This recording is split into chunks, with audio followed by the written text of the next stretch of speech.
IDN Media dan selama 45 menit ke depan aku bakal menemani kalian dalam talk show Indonesia Memasak by Yummy. Indonesia Memasak merupakan signature event pertama dari Yummy yang diadakan dari tanggal 1 hingga 31 Desember 2020. Yummy merupakan platform milik IDN Media yang berfokus pada konten memasak untuk generasi milenial dan Z Generation di Indonesia. Nah, bertemakan jelajah masakan Nusantara, pastinya banyak banget nih rangkaian acara yang menarik di Indonesia Memasak kali ini. Mulai dari cooking class, F&B workshop, talk show, entertain, bahkan ada online bazarnya juga. Yang pastinya bahkan diramaikan oleh figur-figur ternama di bidang kuliner. Jadi jangan sampai kelewatan ya, ikutin terus dari tanggal 1 hingga 31 Desember. Oke, nih topik kita kali ini adalah online culinary business. Jadi dengan kenyamanan dan kemudahan ya yang disediakan oleh online platform teknologi pada saat ini, itu perkembangan zamannya udah sangat pesat dan sekarang kegiatan jual beli itu kegiatan belanja, kegiatan jual dan beli itu sudah mengarah ke ranah digital seperti itu. Ini juga banyak banget ya benefitnya, mulai dari pembeli bahkan sebagai pelaku bisnis juga. Untuk pembeli jelas nyaman, kita nggak perlu kemana-mana, tinggal klik semuanya datang. Untuk pelaku bisnis juga begitu, dengan di rumah saja alat seadanya dan tidak promosi yang terlalu besar, tapi tetap bisa mengenalkan produknya ke audiens yang lebih luas. Nah, dalam talk show kali ini aku bakal ditemani oleh Bapak Abraham Victor dari Hengri dan Andanu Prasetyo dari Tuku. Langsung kita simak Indonesia Culinary Business. Halo Bapak Andanu, halo Bapak Abraham, apa kabar? Halo. Halo, baik. Kabarnya sehat selalu di era pandemi ini, Pak. Lagi sibuk apa nih? Mas Abraham duluan mungkin. Boleh. Halo. Ya. Sehat-sehat aja, puji Tuhan, dan sibuk kerja sih setiap hari. Pasti ya, sibuk banget. Kalau Bapak Andanu gimana nih Pak? Mulai gencar gak nih? Karena aku ngeliat Tuku ada yang literan tuh sekarang sampai ngantri-ngantri belinya. Mas Abraham lagi sibuk banget Mbak, lagi ramai banget soalnya sekarang. Kalau aku saat ini memang betul aku lagi mengeksplor baik offline maupun online. Karena di pandemi ini pasti banyak format baru yang harus kita approach kan, gimana sih supaya kita bisa lebih dekat lagi dan membuat mereka mengkonsumsi kopi Tuku tetap bisa sering meskipun lagi masa pandemi ini. Jadi kita lagi cari format-format yang menyenangkan. Salah satunya misalnya kemarin kita ada kartu pos siap seduh buat sapa dengan rasa gitu. Itu buat tetangga Tuku kirim-kiriman dari jauh misalnya. Sebenarnya kita cuma lagi seru-seruan kayak gitu sih sama teman-teman di manajemen Tuku sekarang. Keren banget Pak, pastinya lagi pada sibuk-sibuknya ya malah ya untuk mencari kiat-kiat baru nih, kiat-kiat bisnis di era pandemi ini. Nah, aku mau juga tanya nih untuk Bapak Abraham dan Andanu, apa sih yang melatar belakangi nih untuk membuat Hengri dan Tuku? Mungkin bisa dari Bapak Abraham dulu. Oke, boleh. Jadi sebenarnya background saya agak berbeda sama Mas Danu. Mas Danu nih salah satu inspirasi sebenarnya, karena saya ingat dulu pertama kali saya minum kopi Tuku, saya benar-benar kaget. Waduh, kok bisa creamy-nya pas, abis itu kick-nya benar-benar pas ya, terus rasa kopinya juga tetap berasa sampai akhir gitu. Tapi saya sendiri sebenarnya bukan pemain F&B ya, jadi saya berasal dari dunia startup, dulu dari dunia fintech. Nah terus waktu itu background-nya company sebelumnya diakuisisi oleh OVO, dan terus waktu itu saya mikir untuk saya mau mulai apa lagi ya. Dan terus saya mulai sadar bahwa saya kan foodie nih, kayaknya harus bikin sesuatu yang di dunia makanan aja nih yang lebih cocok ya daripada fintech. Nah terus saya mulai baca-baca mengenai bisnis F&B di ranah global, dan yang menginspirasi saya itu sebenarnya McDonald dan Haidilao, dimana saya jadi sadar bahwa sebenarnya kita punya potensi untuk bisa bikin F&B bisnis yang bisa sampai jadi global chain di mana-mana ada gitu. Jadi itu awalnya mulai company Hengri. Keren banget banget ya. Jadi memang Bapak Abraham Victor ini dia termasuk orang yang sangat berperan juga nih dalam kulineri Indonesia, apalagi kalau bisa sampai dibawa ke ranah global ya Pak. Oke, kalau dari Bapak Andanu sendiri, apa sih yang awalnya pengen kayak, oh kayaknya buat tuku nih gitu, terus sampai jadi viral banget, termasuk aku pecinta tuku juga. Thank you Mbak Ayu. Kalau tadi Mas Abraham bilang lagi terinspirasi dari tuku, kalau sekarang akunya nih yang lagi terinspirasi dari Mas Abraham nih, dengan berbagai approach produk, karena kebetulan aku juga punya pemikiran yang similar dengan Mas Abraham, bagaimana kita mengemas segala sesuatu yang ada di Indonesia bisa go to global. Dan approach Mas Abraham salah satu yang aku juga membuat aku terinspirasi sekarang. Tapi kalau apa yang aku lakukan di tuku pada zamannya sekitar 2015, itu berangkat dari aku kenal kopi di 2008. Aku mulai intens di kopinya 2008 sampai 2011-12 kira-kira. Disitulah eksplorasiku belajar kopi, mengenal kopi Indonesia, kemudian merosting sendiri, belajar teknik brewingnya, sampai penasaran keliling beberapa kota dan negara buat memahami kultur budaya minum kopi seperti apa. Karena di Indonesia kita produsen tapi konsumsinya rendah. Nah akhirnya mulai tercetus pemikiran-pemikiran bisa ngelakuin apa ya buat industri ini gitu. Gimana ya kita ningkatin konsumsi kopi Indonesia. Jadi ada kesempatan di 2015 ada sebuah toko mungil di Cipete yang membuat aku kayaknya bisa deh aku coba apa ya, bikin sebuah konsep yang semoga nggak usah ngomongin Indonesia, nggak usah ngomongin global, daerah Kelurahan Cipete Selatan aja, aku bisa nggak bikin konsumsi yang meningkat. Alhamdulillah dari situ mulai banyak eksplorasi bersama tetangga, membentuk sebuah produk yang diminati, dan akhirnya hadirlah es kopi susu tetangga 4 bulan kemudian. Keren. Ini tokonya mungil tapi omsetnya jauh dari mungil ya. Omsetnya wow. Tapi emang aku juga pecinta tuku banget sih Pak. Dari awal banget aku dikenalin tuku itu waktu aku lagi kerja, ada syuting di salah satu TV. Terus salah satu hostnya itu ngenalin aku ke tuku. Dari situ udah mulai kayak oke nih, tuku ini enak banget. Karena aku nggak pecinta kopi, tapi enak, nggak deg-degan gitu loh kalau minum tuku Pak. Keren. Nah, sekarang aku mau tanya nih ke Bapak Abraham. Jadi kan Hengri itu kayak virtual restaurant gitu ya konsepnya, yang mungkin selama ini masih asing sekali di telinga masyarakat Indonesia. Mungkin bisa dijelaskan sebenarnya apa sih meaning atau maksud dari virtual restaurant sendiri ini? Oke. Sebenarnya virtual restaurant sih cuma bahasa keren aja ya. Sebenarnya itu restoran yang intinya nggak ada tempat buat makan di tempatnya aja, nggak ada tempat buat dine in. Jadi mungkin kalau ditanya sebenarnya dream kita ya, kita tentu saja pengen hadir di berbagai format, dari mulai delivery, dine in, take away dan semuanya. Cuma kan kalau mulai usaha dengan langsung bikin dine in itu kan mahal. Jadi kita bikinnya operasi delivery only dulu awal-awal. Itu sih kenapa mulainya virtual restaurant. Konsepnya multi-brand virtual restaurant gitu ya Pak ya? Mungkin bisa dijelaskan seperti apa sih konsepnya multi. Jadi kan pasti di dalam Hengri banyak berbagai macam brand, dan juga kelebihannya apa sih kalau dari multi brand restoran ini? Oke. Mungkin food court online gitu kali ya berarti. Atau bagaimana? Jadi sebenarnya awalnya tuh kita bikin multi brand karena kita pengen brand kita tuh bisa gede, jadi segede brand-brand yang udah global ya. Cuma kita nggak yakin nih brand apa yang bakal gede, karena kan nggak tahu nih, sebelum dicoba nggak tahu biasanya. Jadi kita bikin 4 brand makanya awal-awal. Terus sekarang kita ada 5 brand. Tujuannya untuk biar kita lihat reaksi pasar, dan dari situ kita bisa tahu brand mana yang kira-kira bisa jadi gede banget nih ke depannya. Dan selama setahun kebelakang ini kita udah mulai kelihatan sih kira-kira brand apa yang bakal gede.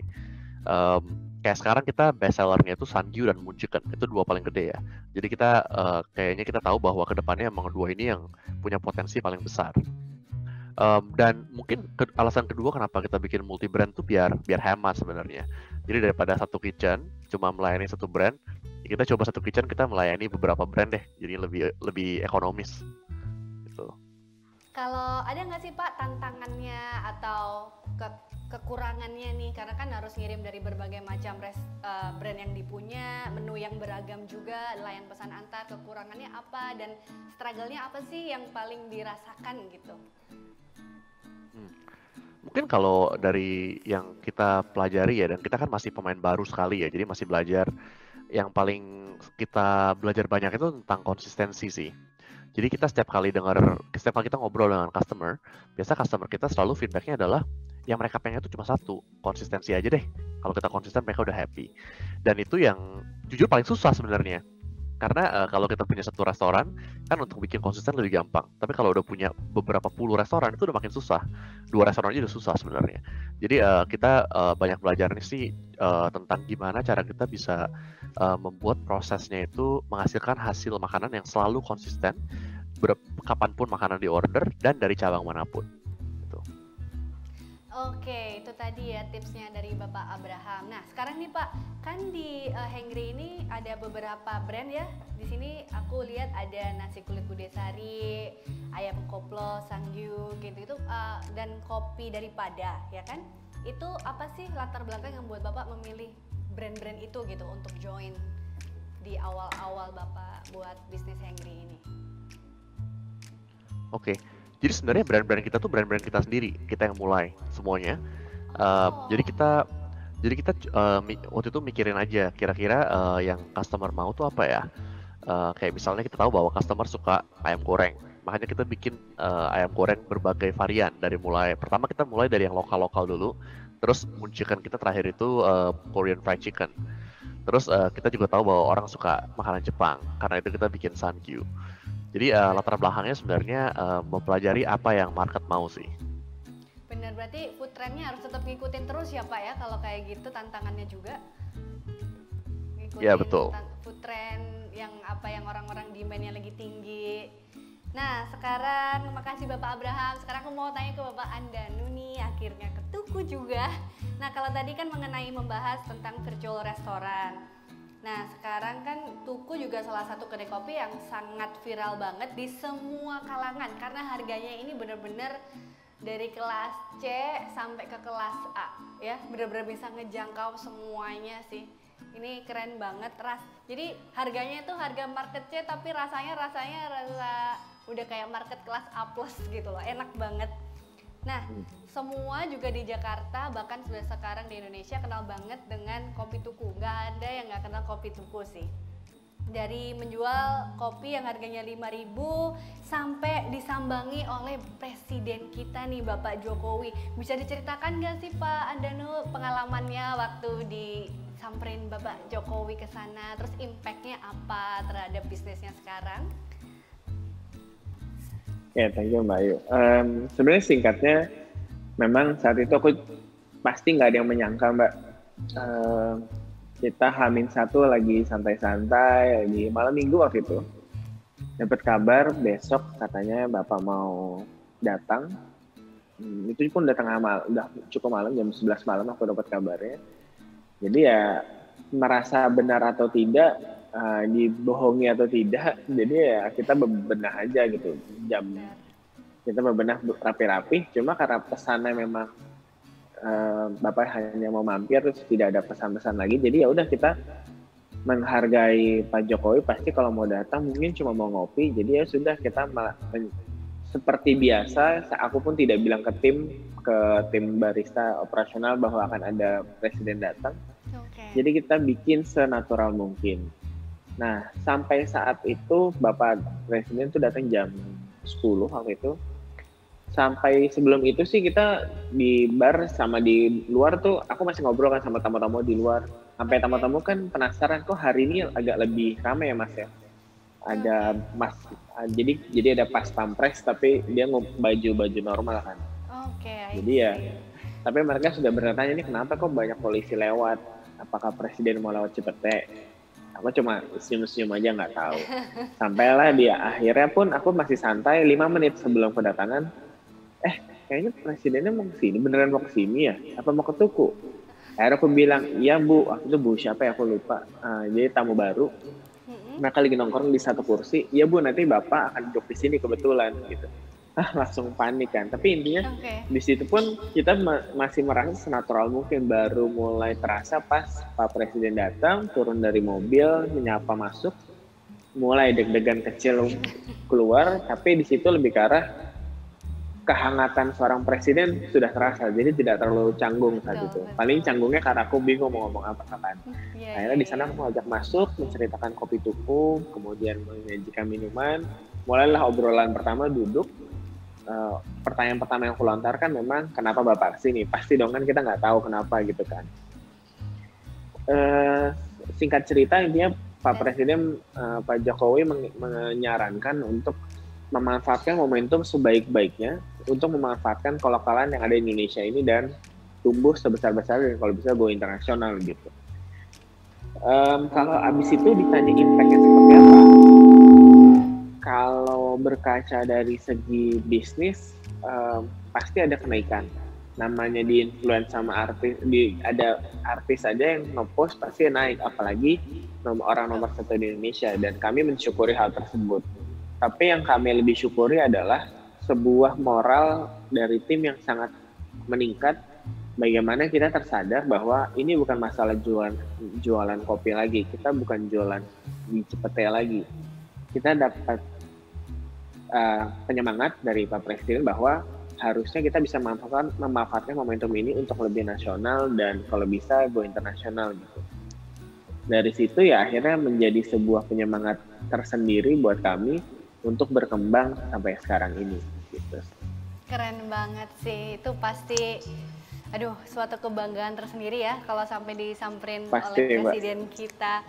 Nah, Tuku sendiri kan awalnya dari offline store ya, yang di Cipete itu, terus jadi berkembang, sekarang juga udah mulai ke ranah online store nih. Nah, ada nggak sih impact penjualannya atau kiat-kiatnya nih waktu berubah bisnis? Nggak berubah sih, mungkin udah mulai bercabang ke arah online juga. Seperti itu Bapak Andanu?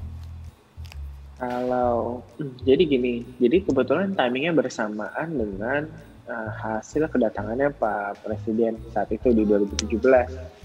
Jadi 2015 sampai 2017 awal, aku dan teman-teman itu strugglingnya di operasional. Memang digital itu membuat kita bisa meningkat drastis, tapi terkadang pasti Mas Abraham juga merasakan tiba-tiba kalau ada lonjakan yang signifikan di operasional, padahal kita menyiapkannya misalnya untuk jualan 100 gelas, tiba-tiba jadinya 200 gelas, itu kan sesuatu yang berbeda nanti di operasional. Nah, lonjakan tersebut kita sudah cukup struggling. Terus kita dapat informasi Pak Presiden datang, itu membuat kita semakin berpikir kayak abis ini efeknya seperti apa ya. Jadi kan Pak Presiden datang bulan Juli, bulan September atau Oktober kalau tidak salah, saya langsung meluncurkan satu toko yang bersifatnya khusus online. Maaf, kenapa demikian? Karena sebelum Pak Presiden datang, kita image Tuku tuh lagi go green, Mbak. Lagi penuh dengan mas-mas jaket hijau soalnya, jadi kesannya green sekali gitu. Nah, di situ kami merasa customer experience yang sudah kami bentuk di awal untuk tetangga Tuku yang tinggal di sekitar ngobrol bercengkerama mulai berbeda, mulai tidak sehangat dulu karena penuh sekali kan. Nah, pada saat Presiden datang tentu harapannya akan meningkat lebih drastis lagi. Nah, jadi kita menyiapkan satu toko khusus untuk online supaya kami bisa fokus menyiapkan customer experience buat tetangga Tuku dan customer experience buat driver online. Karena dari input mereka pun kita punyalah, misalnya kita kan juga punya tim futsal sendiri barengan abang-abang driver online ini kan. Jadi kita sering dapat input kayak, Mas Tio lama nih, gini.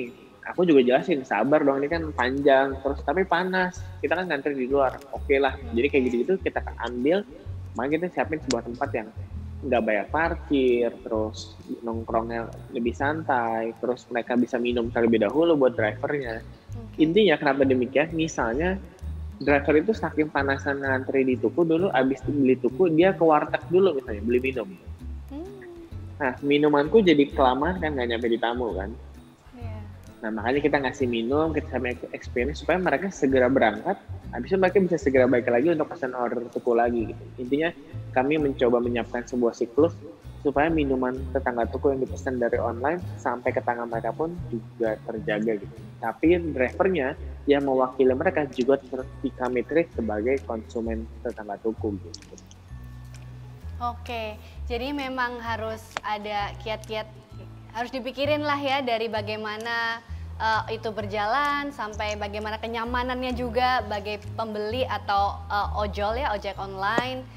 Memang harus dipikirkan sekali karena memang sekarang berjalannya tuh beriringan sekali perkembangan zaman teknologi, tapi kuliner ini nggak mati, malah makin berkembang juga dengan seiring berjalannya teknologi ya kan. Nah sekarang aku mau tanya ke Bapak Abraham nih, ke Bapak Andanu juga boleh nanti dijawab, bagaimana sih kiatnya atau cara untuk meningkatkan brand awareness gitu. Boleh dari Bapak Abraham dulu. Ini dari saya dulu nih, soalnya saya biasanya juga mau belajar dari Mas Danu ya. Jadi kalau brand awareness sebenarnya kita sih jujur masih belajar ya. Kita jujur nggak tahu caranya nih. Justru yang kita tahu itu cuma gimana cara bikin makanan dan kita pastiin kita coba sebisa kita untuk makanannya selalu enak. Dan kita berharap bahwa customer kita akan cerita-cerita ke teman-temannya bahwa makanan kita enak dan hopefully orang lain jadi coba makanan kita karena hal itu. Jadi di tim kita sebenarnya kita masih meraba-raba sih gimana cara bikin brand awareness. Sekarang ini yang kita fokusin cuma gimana cara kualitas makanan kita terus-menerus enak ya. Dan terus kalau ada komplain kita selalu handle dengan baik sebisa kita. Itu doang sih yang kita tahu sekarang. Jadi pengen denger juga nih dari Mas Danu kiat-kiatnya. Iya sih, karena memang kualitas itu juga sangat penting sih Pak sebenarnya untuk brand awareness, karena mouth to mouth power itu kuat juga loh sebenarnya ya kan. Jadi kualitas dan kenyamanan pelayanan itu juga penting banget. Nah langsung dari Bapak Andanu sekarang mungkin boleh dijelaskan. Ya, thank you Mbak Ayu. Kalau aku juga penasaran sama Mas Abraham nih, karena udah nyiapin brandingannya juga bagus sekali teman-teman dari Hungry kan. Tapi kan kembali lagi dalam menyiapkan kita untuk mendapatkan awareness, kita kan sebutlah bahasa santainya, kita perlu mendapatkan perhatian dari konsumen kita kan sebenarnya. Kita selalu bilang kalau kita mau punya barang, bagaimana barang itu dilirik deh, mau dilihat, habis itu mau dipegang, habis itu mau dicoba, habis itu mau dibeli, habis dikonsumsi dengan nyaman, habis itu mereka akan merekomendasi. Itu kan sebuah proses tersendiri. Tapi awareness-nya ini gimana? Berarti kita harus lebih hadir. Habis hadir, produknya harus berbicara. Aku pun secara marketing juga nggak paham Mbak Ayu. Aku juga nilainya C kok kalau di kampus gitu. Jadi mungkin Mas Abraham juga ini nggak tepat kalau dengar dari aku. Tapi Tuku sendiri memfokuskan produk terbeda, bingung seperti Abraham, brand atau rasa yang kayak apa yang diminati sama konsumen. Nah, aku pun di Tuku pun tidak tahu rasa kopi yang dicari seperti apa, formatnya seperti apa, di harga seperti apa. Jadi cara yang aku lakukan pertama, turunkan ekspektasi. Kemudian bikin produknya berbicara. Ketiga, mencoba lebih hadir melalui komunikasi yang lebih intens. Pertama, kenapa turunkan ekspektasi? Biasanya orang akan lebih happy pada saat dikasih sesuatu, tapi dia tidak berharap mendapatkan nilai yang atau gini. Dulu aku dapat bikin riset es kopi susu, pas aku coba ke tetangga-tetangga, enak nggak? Enak. Terus mereka akhirnya nyebut nih harganya berapa. Mereka biasanya pada bilang 30 ribuan. Ternyata pas bayar 18 ribu itu kan pasti happy. Karena ekspektasinya atau datang ke tuku, apa nih tokonya mungil, kecil, emang enak kopinya. Turun tuh ekspektasinya pas dikasih, oh ternyata enak, oh ternyata 18 ribu. Mungkin itu yang membuat masuk ke poin nomor 2, produknya harus berbicara juga gitu. Tanpa kita woro-woro, produknya membuat kita enak merekomendasi. Mungkin itu juga yang terjadi di Mbak Ayu, direkomendasikan sama rekan hostnya bahwa ada nih kopi Tuku enak. Atau Mas Abraham pas coba, oh ya creaminya pas ya. Itu pun aku coba maintain sedemikian rupa secara operasional supaya apa yang aku set, aku juga pengen tuh kayak Mas Abraham bilang, kopinya creamy-nya pas, rasa kopinya masih ada tapi manis gurihnya, gula arennya lebih menonjol gitu. Itu sebuah orkestrasi yang aku siapkan dan alhamdulillah itu terasa ke konsumen. Jadi kita harus pastikan sebelum kita melakukan marketing susah payah, produknya sendiri itu harus clear dulu. Sehingga nanti di poin nomor 3 tadi, saat kita mengkomunikasikan hadir lebih sering, kita akan punya satu buah cerita, sebuah storytelling yang konsisten gitu. Jadi nanti cara Mas Abraham merekomendasikan Kopi Tuku, cara Mbak Ayu merekomendasikan Kopi Tuku punya satu benang cerita, benang merah yang sama. Harapannya dari situ, perlahan tapi pasti rekomendasi word of mouth yang dibilang Mbak Ayu tadi akan tumbuh dengan sendirinya membantu perkembangan toko Kopi Tuku. Oke, berarti kalau aku tarik kesimpulan nih dari jawaban Mas Abraham dan Mas Sandanu, itu sebenarnya dari kita harus ikutin juga food trend, food quality ya, kualitas makanannya. Kita juga ikutin tren, terus apa sih yang unik dari brand ini gitu. Kalau mungkin dari Tuku kan namanya itu unik-unik tuh, kopi susu tetangga kayak gitu-gitu, itu bisa membuat tren baru nih. Itu termasuk pelopor sih menurut aku Tuku untuk nama-nama unik kopi gitu. Terus setelah itu kan banyak banget pengikutnya tuh yang ngikutin juga pakai nama-nama unik kayak gitu. Jadi harus dipikirkan juga apa sih yang membuat brand kita ini unik dibanding yang lain, yang bikin orang tertarik untuk melihat gitu. Kalau dari kualitas itu juga harus pasti dijaga ya. Jadi biar orang itu makan juga dia bakal repeat gitu, nggak cuma untuk kebutuhan media aja kayak gitu. Oke, terima kasih jawabannya. Sekarang aku mau tanya lagi juga nih keduanya buat Bapak Abraham, Bapak Andanu. Kan sekarang lagi pandemi gini, bisnis pastinya naik turun nggak jelas bahkan arahnya ya. Atau mungkin apa sih perbedaan promosi yang dilakukan secara signifikan gitu di dalam masa pandemi ini? Mungkin dari Bapak Andanu boleh, terus ke Mas Abraham. Oke, kalau dari segi promosi aku nggak terlalu banyak Mbak Ayu karena kita dari awal juga mungkin sudah terbatas secara margin, kita tidak terlalu tebal, jadi kita tidak bisa melakukan promosi terlalu banyak. Tapi yang kami bisa lakukan tadi aku bilang mencoba mengkomunikasikan, mencoba lebih hadir. Aku ngambil cerita di masa pandemi aja deh yang paling terakhir. Kita kan tokonya nggak bisa didatengin, terus orang mungkin pada nggak mau minum karena takut, terus orang pada nggak keluar rumah. Nah, sekarang bagaimana caranya Tuku hadir di tetangga Tukunya gitu, di konsumennya. Salah satu hal sederhana yang kita lakukan pertama, di Instagram kita ngepost pojokan Tuku misalnya. Kita cuma ngepost pojokan-pojokan yang mungkin mereka kangen duduk di situ, mereka punya cerita, kadang nge-mention, nge-tag teman-temannya kayak, ayo dong kapan kita kesini lagi gitu. Jadi ada sebuah perbincangan di comment box atau di forwardan story tersebut gitu. Atau nanti ada satu lagi, kita mengeluarkan produk Tukuin misalnya.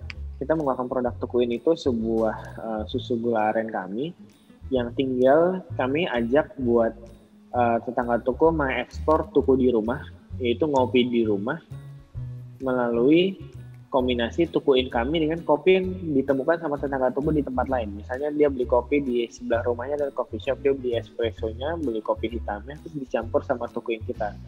Jadi mereka punya mengeksplorasi es kopi susu buatan mereka sendiri dari tetangga mereka, tapi dengan rasa kopi Tuku gitu. Jadi dari situ karena kita juga pengen mereka mengeksplorasi kopi-kopi di sekitar mereka, karena kita punya kesepakatan di industri kopi, kita punya WhatsApp group, kita harus tingkatin kopi tetap meningkatkan. Jadi kita ngajak tetamu-tamu kita juga beli kopi dari tempat lain. Mereka tidak melupakan Tuku, makanya kita ada Tukuinnya.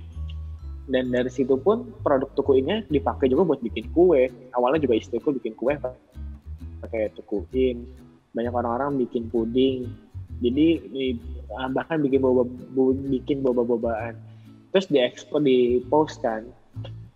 Nah itu menjadi eksplorasi tersendiri juga buat mereka yang akhirnya keseruan mereka itu membuat, oh serunya pakai Tuku ya waktu itu ya. Jadi ya kita berusaha hadir terus aja sih Mbak. Tapi kebanyakan memang kita bukan melakukan promosi secara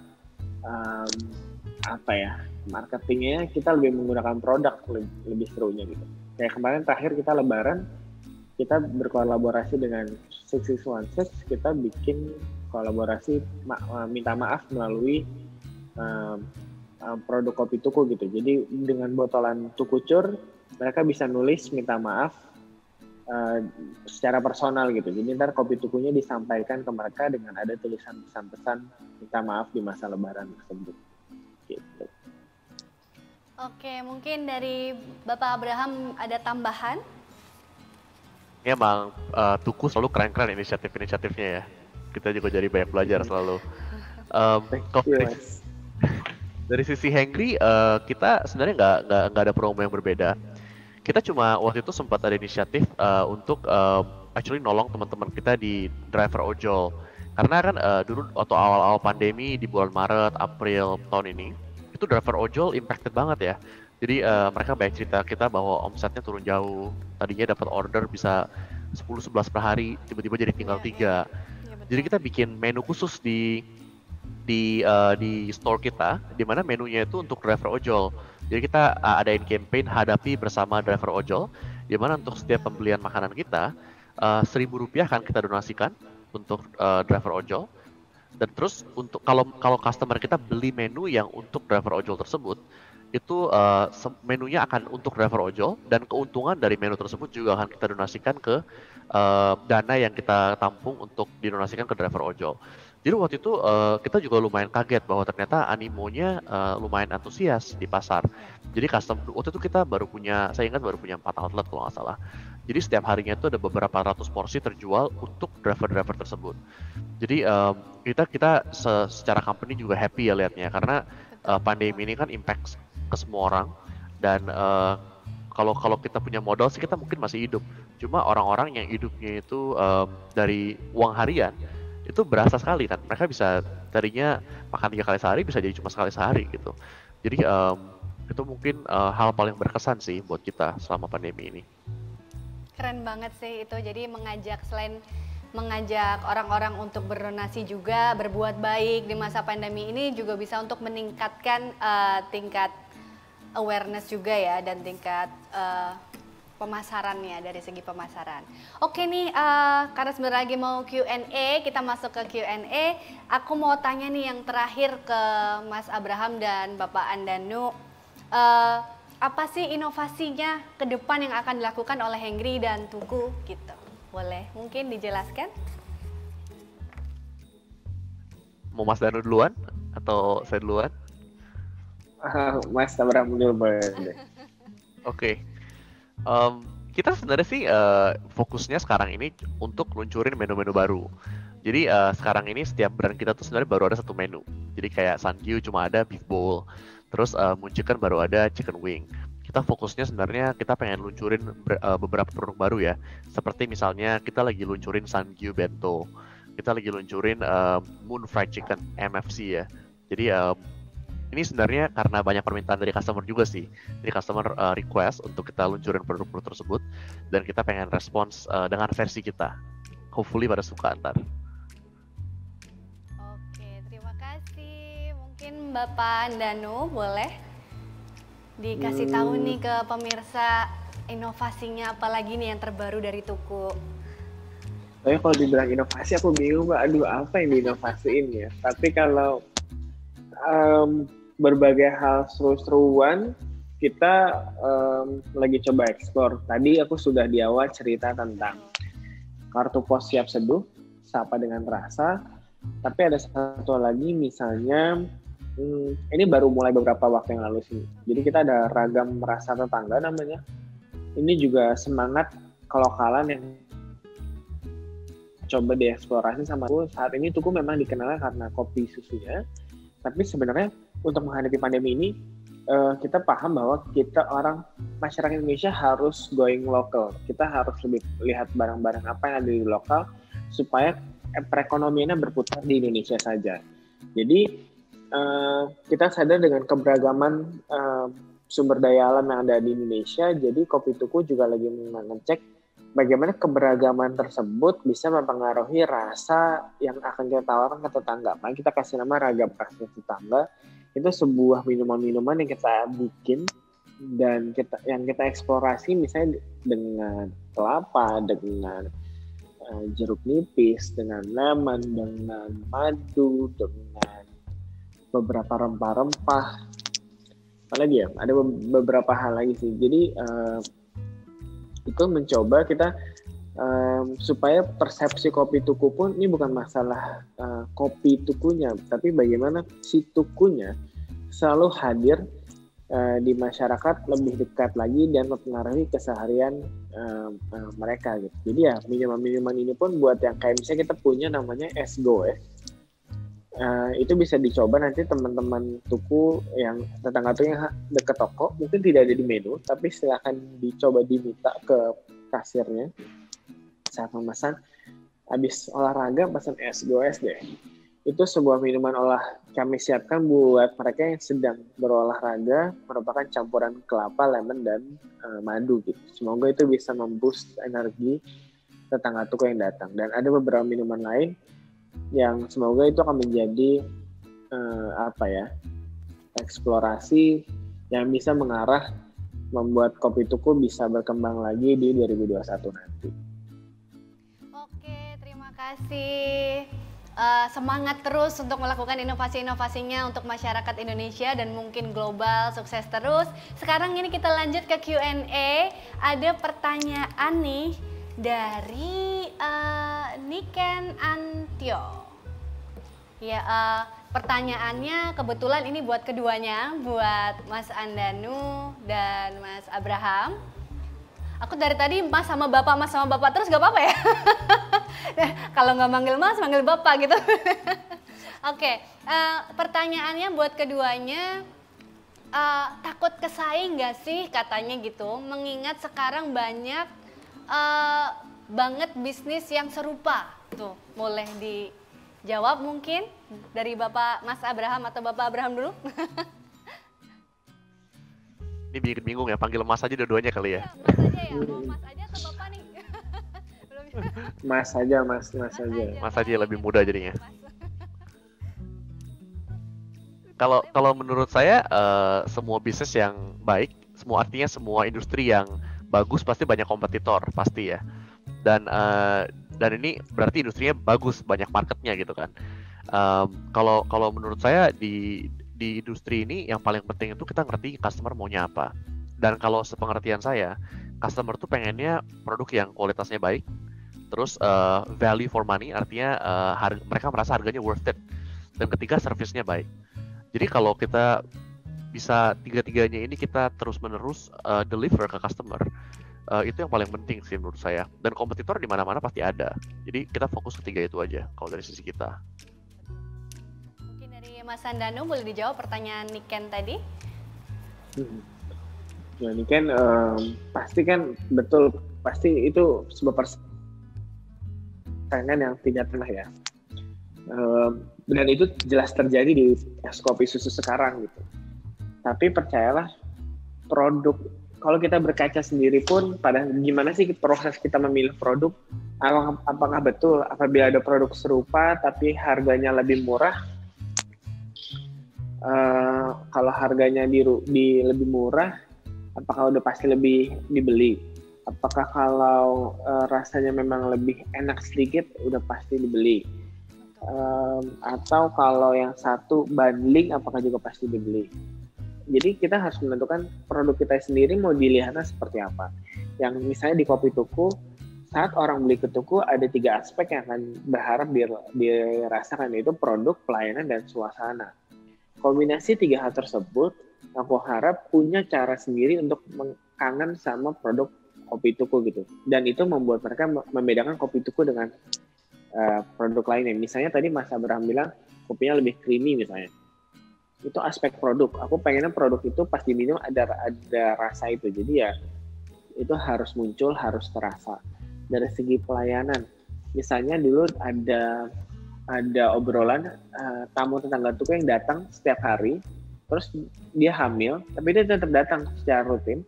Padahal dia nggak boleh minum kopi sama dokternya. Cuma memang dia berharap merasakan obrolan-obrolan pelayanan-pelayanan yang ada di Kopi Tuku. Jadi meskipun dia pesan teh, meskipun dia cuma beli donat, yang penting aku bisa nongkrong di sini ngerasain kehangatan tersebut gitu.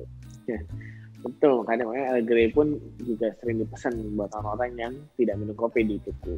Terakhir suasana sendiri, suasana itu sudah kita set sedemikian rupa supaya lebih intimate gitu. Dulu kalau Kopi Tuku Cipete itu datang kursinya panjang tanpa meja dan saking sempitnya, mungkin awal datang sendirian, tapi besok-besok mereka sudah kenal dengan beberapa orang yang duduk di sebelah-sebelahnya gitu. Karena mereka yang datang orangnya itu lagi.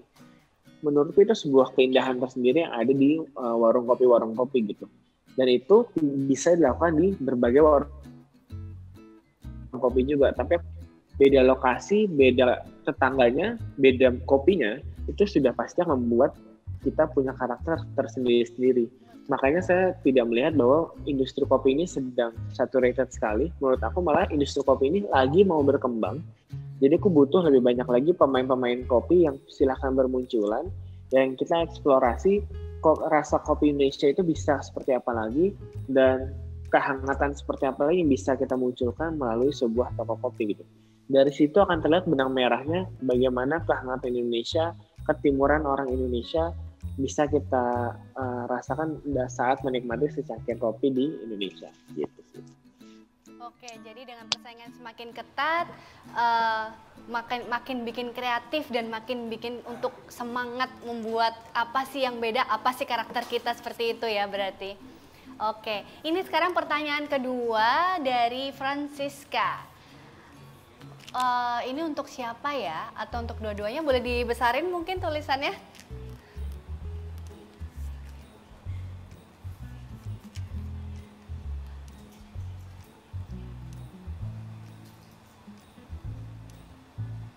Nah, ini pertanyaan dari Francisca, ternyata ini untuk dua-duanya, buat Mas Andanu dan Mas Abraham lagi. Jadi, sebentar. Oh, ternyata dia menanyakan inspirasinya tadi. Oh, inspirasi untuk menemukan nama yang unik, nama brand yang unik nih, seperti Tuku dan Hengri, itu inspirasinya apa? Terus pemilihan nama dan menu masakannya, kopi susu tetangga itu kan unik seperti tadi aku bilang ya, jadi memang harus unik dan harus enak, unik, dan meledak kalau aku bilang. Itu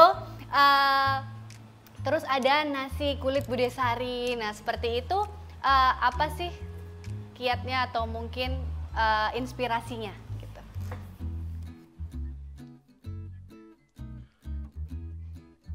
Mas Danu, saya jawab dulu kali ya.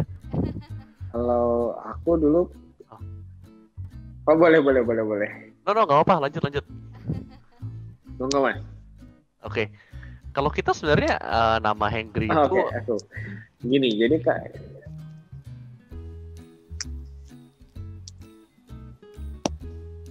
Sorry, delay kayaknya. Mas Abraham silakan dulu Mas. Tadi delay kayaknya kita. Oke, ya ada delay kayaknya. Kalau kita sebenarnya nama Hengri itu biar satu perusahaan kita ingat bahwa customer kita tuh hungry dan angry. Jadi makanan kita harus selalu enak dan harus selalu cepet. Jadi sebenarnya ini nama buat ngingetin kita satu keluarga Hengri sih. Biar gak lupa aja. Keren. Tapi Fun memang banget nih. Hengri itu sering banget disebut gitu. Kalau udah lapar banget sampai udah mau die gitu, biasanya kayak, aduh I'm so hungry kayak gitu kan. Itu lagi kata-kata yang jargonnya lagi sering diomongin tuh sama millennials zaman sekarang. Oke, kalau dari Mas Andanu sekarang apa yang menginspirasi nih punya bikin nama unik yang kayak Tuku? Karena aku tahu Tuku itu karena aku orang Jawa, jadi aku tahu Tuku itu beli kan artinya. Jadi Tuku, terus namanya juga unik banget, nama-nama menunya kayak kopi susu tetangga dan lain-lain. Mungkin boleh dijelaskan inspirasinya? Oke. Kalau nama unik, sejujurnya aku tidak merencanakan untuk bikin nama unik sebenarnya. Okay. Jadi filosofinya Tuku betul beli dalam bahasa Jawa karena pertama aku pengen brandku itu 2 suku kata. Aku pengennya simpel aja memang. Aku pengen yang pelafalannya gampang. Terus aku pengen bahasa Indonesia dan mudah diingat. Nah, saat itu kenapa beli? Jadi diambil karena aku tuh pengen juga seperti yang tadi Mas Abraham bilang, ada sebuah message, ada sebuah pesan yang pengen disampaikan ke aku sendiri dan tim. Sebenarnya dulu tadinya namanya mau pagi karena aku senang dengan kehangatan pagi, dengan energi positif pagi saat kita ngopi bareng. Itu yang pengen aku sampaikan melalui toko kopi pagi saat itu. Tapi karena namanya tidak bisa didaftarkan, aku bikin namanya Tuku. Karena aku ingat lagi bahwa misinya adalah di awal itu meningkatkan konsumsi kopi di Indonesia. Jadi ya semoga arti beli itu menjadi doa tersendiri buat kita dan penyemangat buat terus mencari cara di hilir bagaimana kita membantu petani dengan membuka banyak pasar-pasar baru, menjembatani orang untuk membeli kopi lebih banyak dan lebih sering gitu. Itu secara nama, tapi itu namanya kenapa kopi tetangga? Memang jadi kalau teman-teman di kopi biasa tahu bahwa kopi itu macam-macam, ada yang biasa banget, ada yang artisan banget. Nah, teman-teman artisan punya cara sendiri dalam menyeduh kopinya. Nah, saat itu aku tidak mau terkotak-kotakan kopi yang benar tuh gini, kopi yang enak tuh begini. Aku merasa nggak ada jawaban yang pasti akan hal itu. Nah, cuma saat itu aku merasa, aku lupa sih inspirasi gimana, cuma yang jelas katanya kan rumput tetangga lebih hijau kan. Jadi ya semoga kopi tetangga juga dianggapnya akan lebih enak gitu sebenarnya secara jargon. Terus dari situ orang bilang, Mas ini kok misalnya kan kopi susu tetangga itu kan latte sebenarnya. Mas kok ini latte-nya pakai gula. Nah supaya aku nggak dibilang latte ku salah, jadi aku bilang aja ini kopi tetangga, kopi susunya tetangga gitu. Kan punya tetangga gitu ya. Jadi ya silahkan diminum aja, itu kan cuma sajian aku buat kalian yang datang ke rumahku gitu. Dan semoga rasanya seenak hijaunya rumput tetangga gitu. Oh gitu, keren-keren. Jadi kayak rasanya melekat di hati juga melekat di lidah gitu ya berarti.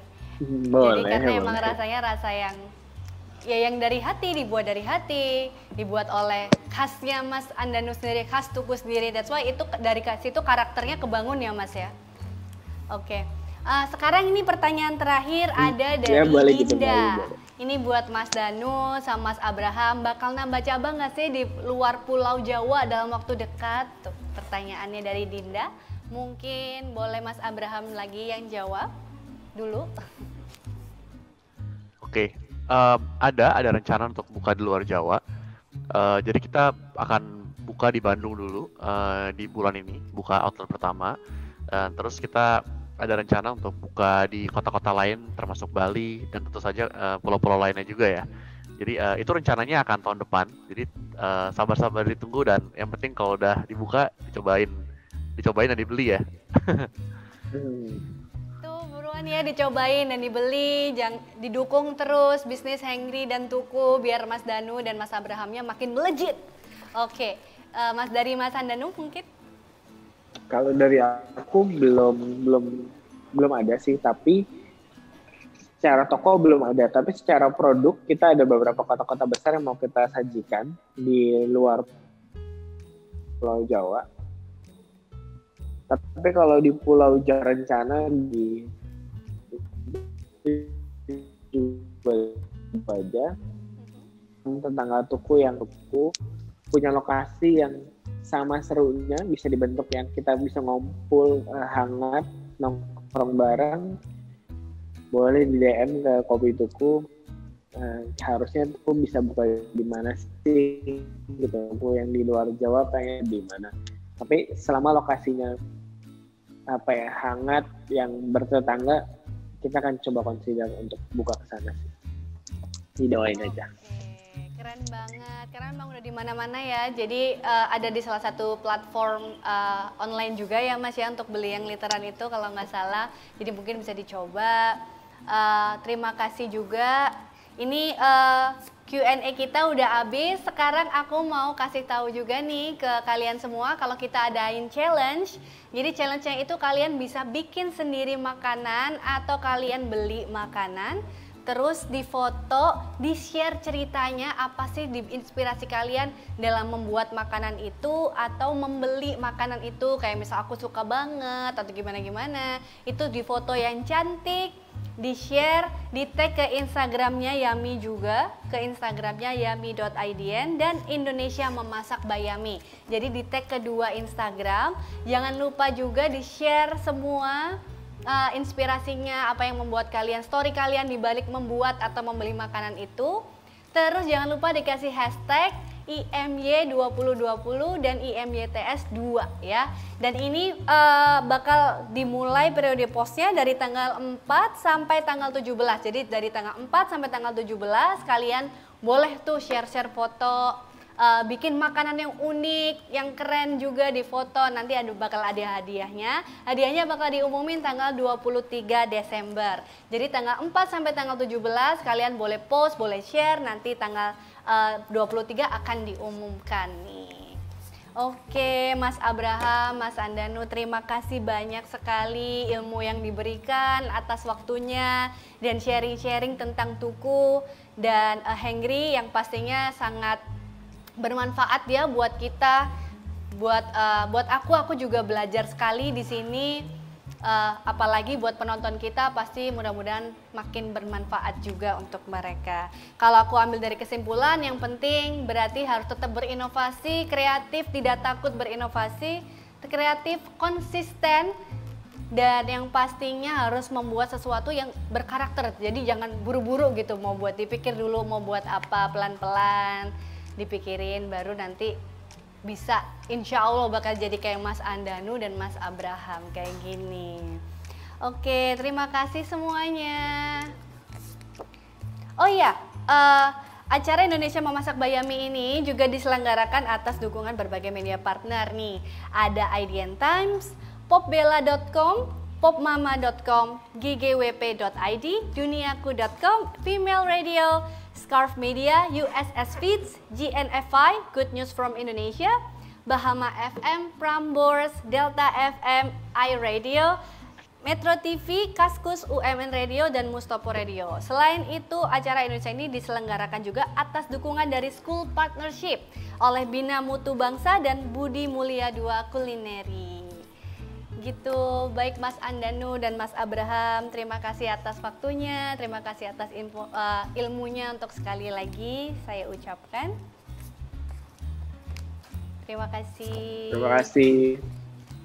Terima kasih juga buat kalian semua yang udah mengikuti talk show kali ini.